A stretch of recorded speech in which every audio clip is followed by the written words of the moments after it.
Sambil berhenti di pinggir jalan, saya teringat untuk bikin video ini gitu. Ini untuk menjawab pertanyaan yang ada di atas ini.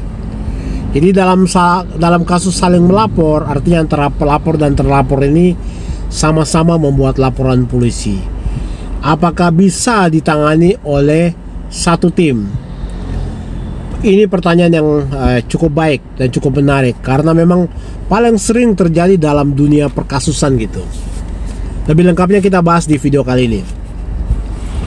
Jadi dalam menghadapi kasus-kasus saling melapor seperti ini, maka seharusnya sikap dan langkah Polri, khususnya penyidik, tetap harus profesional, kemudian netral, serta berbasis kepada hukum acara pidana, bukan berdasarkan kepada siapa yang lebih dulu melapor atau dalam tanda petiknya ini siapa yang lebih kuat gitu.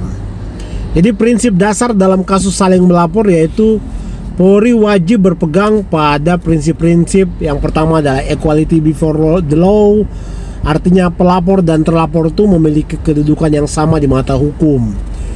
Kemudian yang kedua, asas presumption of innocence, artinya tidak boleh ada pihak yang diperlakukan sebagai tersangka terlebih dahulu sebelum tercukupinya dua alat bukti sebagaimana yang dimaksud dalam pasal 184 KUHP gitu. Nah, terhadap pertanyaan di atas ini, apakah boleh dua laporan itu diproses bersamaan? Jawabannya ya boleh dan itu sah.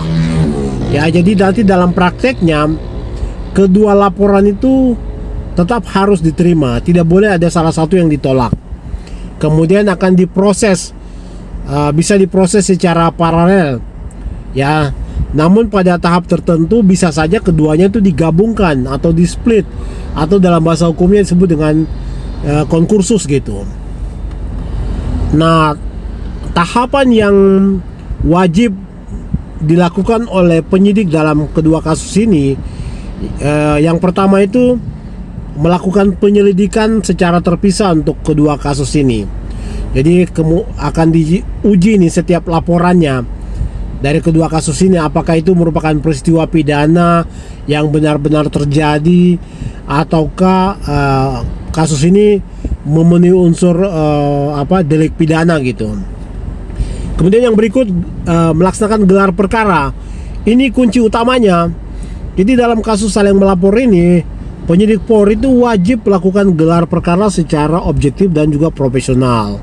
Di sini mereka untuk menilai bagaimana dengan laporan kronologinya, siapa yang memulainya, kemudian apakah ada unsur kesengajaan, bagaimana dengan hubungan kausalitasnya, serta alat buktinya siapa yang paling kuat dalam kedua laporan ini.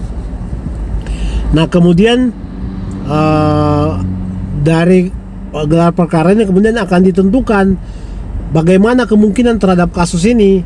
Bisa saja satu laporan itu naik, satu laporannya dihentikan atau di SP3.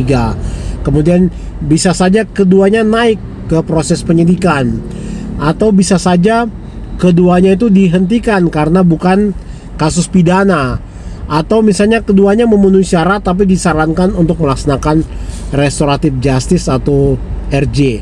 Nanti kita jelaskan di video berikutnya terkait dengan restoratif justice ini. Nah, ini larangan bagi para penyidik, terutama dalam menghadapi kasus saling lapor ini. Penyidik itu dilarang untuk menekan salah satu pihak untuk mencabut laporan.